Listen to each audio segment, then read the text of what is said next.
Alright, what's going on everyone? Captain here back with another Marvel Contest of Champions video.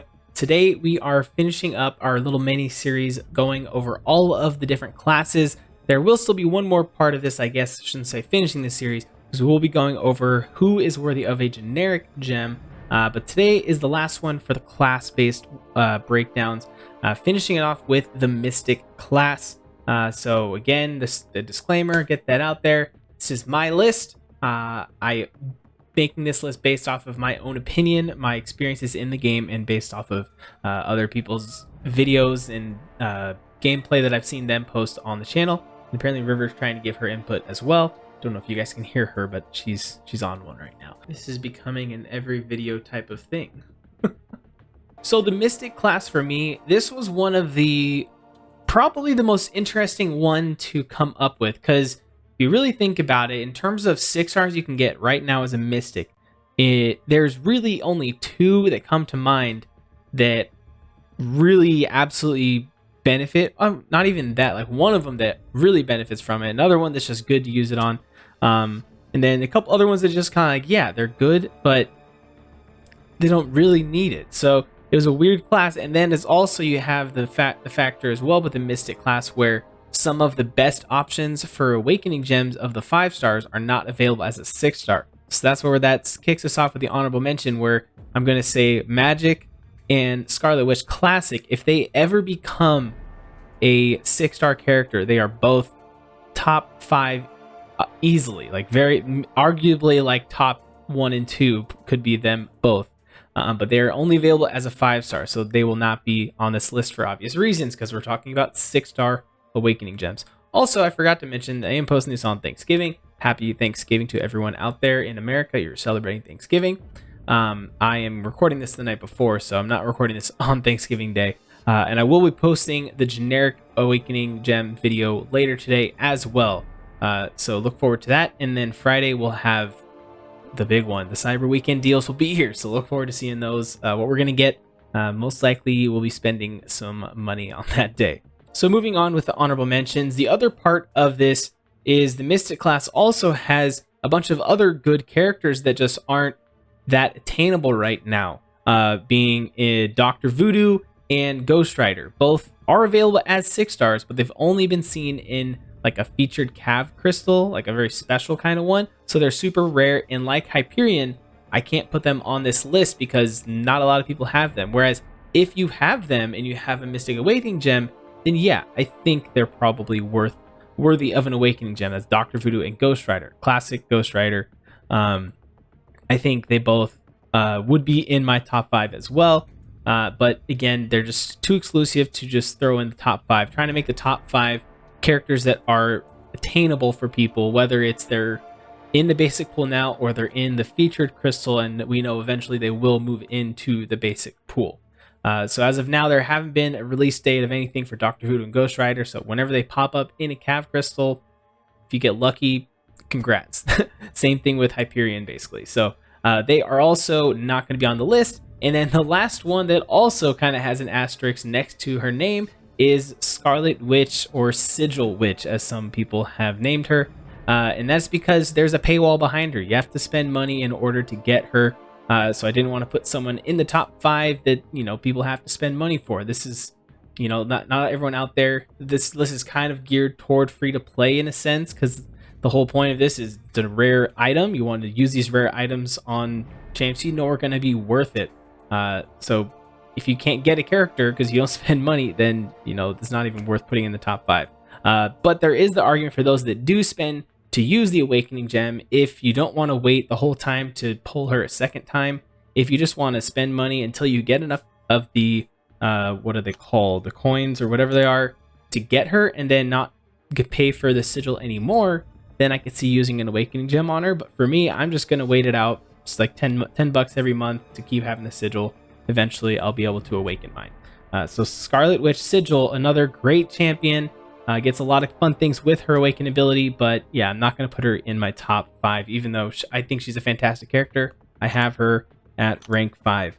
I haven't been pulling up the characters as I do this like I normally have, just because I'm trying to, you know, get through this one. I could get into the top 5. But now on to the honorable mention characters that are available that I think could see some argument for using Awakened Gem. But again, like I said at the beginning, really only the top 2, honestly, I would really use an Awakened Gem on without hesitation. The rest, I would kind of be like, well, I might just hold on to it, not necessarily use it. But the ones that are on the honorable mention, I put Hood and Mojo. Hood, since his buff, is a much better character. I want to rank mine up eventually, just haven't gotten around to it. His Awaken ability, once he is invisible, he becomes stun immune to all stun effects. So that means debuffs or passives. Also, when he fires a bullet while he's invisible, he has a chance to steal power, gaining twice the amount. So that is pretty awesome there. Mainly the stun immunity kind of becomes really cool with him. And he's a character that if you're a big ghost player, you're bringing Hood along a lot of the time. Well, maybe not as much anymore, since I think it's a bug that the phasing, the recoil and all that isn't really working, but generally you're going to be bringing Hood along for the synergy. So if you're having him there, if you have him ranked up, having that Awakened ability is going to be worth having. Then the other honorable mention is Mojo. Mojo, Mr. Social Media Superstar, whatever you want to call him. One of the most wordy characters. There's so much to read about this guy. Just goes on forever. Basically, he just gets more damage. You can see right there the attack rating in the green numbers right there. Based on all of his followers or however it works, subscribers and all that stuff, he gains a higher attack rating. So it's one of those characters, though, that once you get him awakened, you want him a higher sig because you're going to be benefiting from a higher attack rating. So that's Mojo. Again, wouldn't actually use it, just put in the honorable mention. If you really need to use it on some, if you have everyone else awakened, then throw it into Mojo. Why not? All right, now moving into the top 5. These top 5, I think they're pretty solid. The top 2 again, River. All right, I guess we're doing the rest of this with River on the lap here, or at least we're gonna continue on with her on the lap. Who knows if she'll stay the whole time? But moving into the official top 5, we've got ourselves Dragon Man coming in at number 5. One of my personal favorites in the Mystic class. When I pulled him, I originally was like, okay, that's pretty cool. I didn't know a ton about him. Then I saw my boy Simulus67. I feel like I've mentioned him in at least a couple of these at this point, because I love his channel. He makes a lot of great breakdowns, and he always points out characters that people don't always see as, or he just always points out things that a lot of people don't always see, I feel like. And Dragon Man was one for me that I watched his video about him and I fell in love. I'm like, okay, yeah, Dragon Man, this guy's awesome. But personally, I don't have mine awakened. But once you get him awakened, whenever you're facing someone that is not in the science class, you're going to counteract any buff that they gain. And it's doubled against cosmics. So you see here, whenever a regen is triggered by the opponent, you're going to reduce the amount of regen they get. And it scales based, all of these scale based on your sig level, of course. So yeah, they won't regen as much. Same thing with a power gain. Their power gain is reduced. Fury, you gain an increased armor rating. Armor ups, you gain an increased attack rating. And then precision, critical resistance, and then cruelty or critical damage resistance. So it's just kind of cool. Like whenever they gain a buff, you're going to counteract whatever that buff is. So I really like that about him. But again, it's not something that he needs to have awakened. It's just a nice extra piece of utility that helps out the character once you have him awakened. Now, number 4 on the list is going to be Morningstar. Morningstar, one of the more fun ramp up kind of style champions that once you get her completely ramped up across a couple fights, she becomes a lot of fun. And I think her main use right now is in incursions. A lot of people that push high incursions are using Morningstar. I haven't done incursions probably since the summer.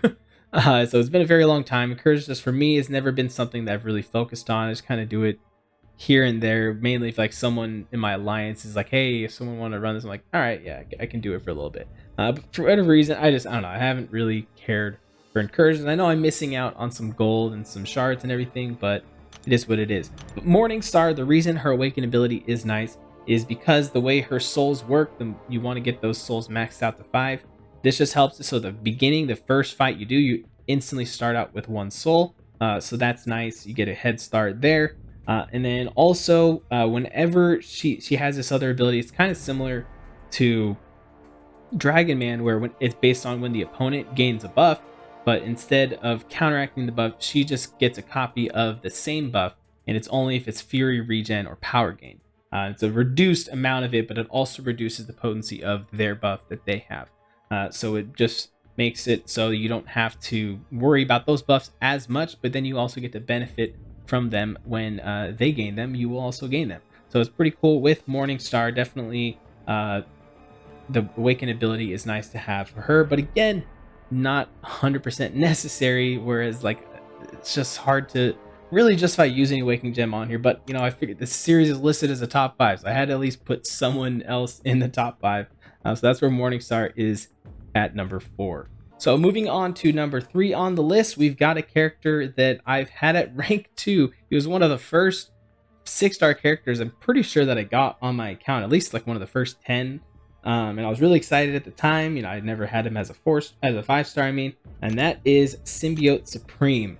I think I've been wanting to get this guy awakened for so long. He has such an awesome ability with his staggers that he's just getting rid of buffs and everything. But when he's unawakened, it's just so random when you get those staggers. There's no guarantee. Whereas once you get him awakened, you have it so that every 19 to 10 seconds, based on sig level, you're going to automatically place a stagger. So it's easier to control the opponent's buffs this way. I think his awakened ability is really nice to have, but it's not 100% important again, though, because you can still use it without it. But I do think I just as a person who's had Symbiote Supreme for so long, I would like it to have it so that I can just keep it under control. And if I were to get a Mystic Awakening Gem, I would at least consider using it on mine. If I don't use it on him, I'd probably just save it for a future Mystic down the road, possibly.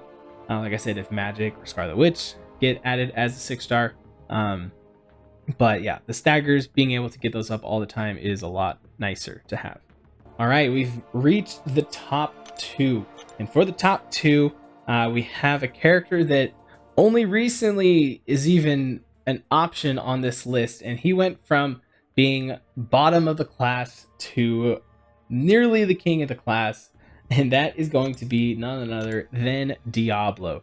Diablo, this guy, one of the best overhauls that's been done in the buff system so far. His awakened, he puts on so many more poisons now than he did before. I don't even know if did he put poisons on? I can't even tell you if he put poisons on before his buff, because he was so irrelevant. I think he probably did. I don't know. I don't know. But once he is awakened, he gets some awesome utility in that while he is poisoned, he takes reduced damage from all other sources. Just any kind of damage that you would take throughout a fight. If you have a poison active on you, you're going to take less damage, and that scales based on sig level. So you want to have him a higher sig to reduce that damage, and the total damage at the end of the day, when you have him fully maxed out, is reduced by 30%. As well as when the opponent is poisoned, you gain an increase in attack, and that scales up as well a little bit more. So you're going to have more attack whenever the opponent is poisoned. And as I just discussed, Diablo puts up a ton of poisons now. So you're almost always going to have a poison on them. If you're running Suicide Masters, you're always going to have that poison on yourself. So you're going to benefit from both of these all the time.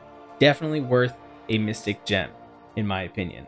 So that covers number 2, and I think this, leaves only one option left. We have the number 1 spot for the Mystic class, and that is, of course, none other than my boy, Loki. I mean, what else? What can I say about Loki, guys? He is definitely the best Mystic character in the game. If you don't believe me, just look how I reacted when I pulled him. The first one is going to be, wow, 3 Lokis right there. Okay, well, I guess that was kind of meant to be there.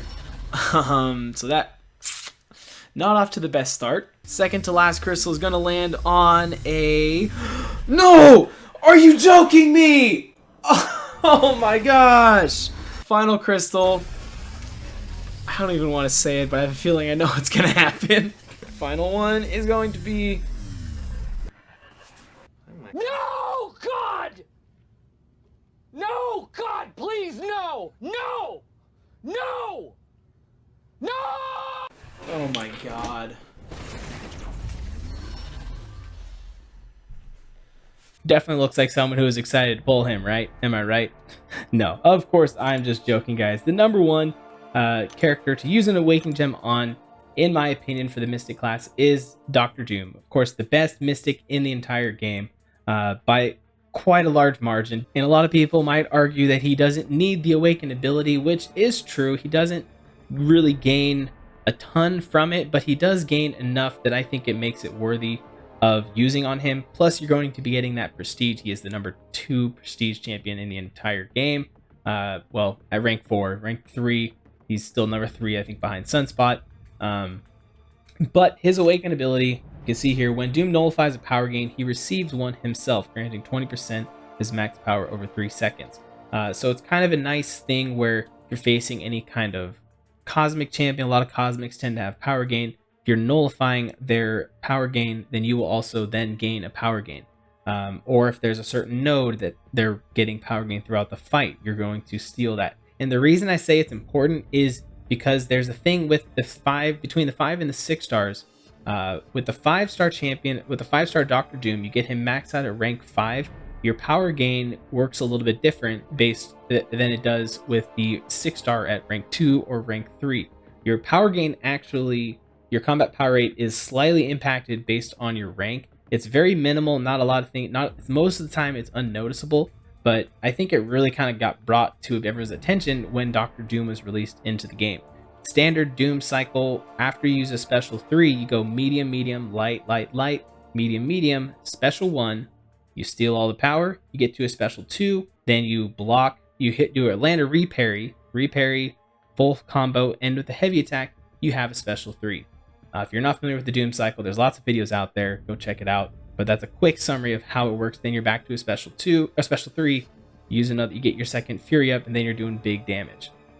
But the problem with that is, since that combat power rate is slightly impacted based on your rank, when you have a rank 2 or rank 3 Doctor Doom, and you have no other outsourced way of gaining power, when you do that combo, when you do the land the reparry and you do a full 5 hit combo ending with a heavy, you don't have the full 3 bars of power, so you're just short of it. And this is where this Awaken ability, gaining access to a power gain throughout a fight, can really make the difference, especially if you're not someone that runs Mystic Dispersion, but that can also compensate for that kind of thing.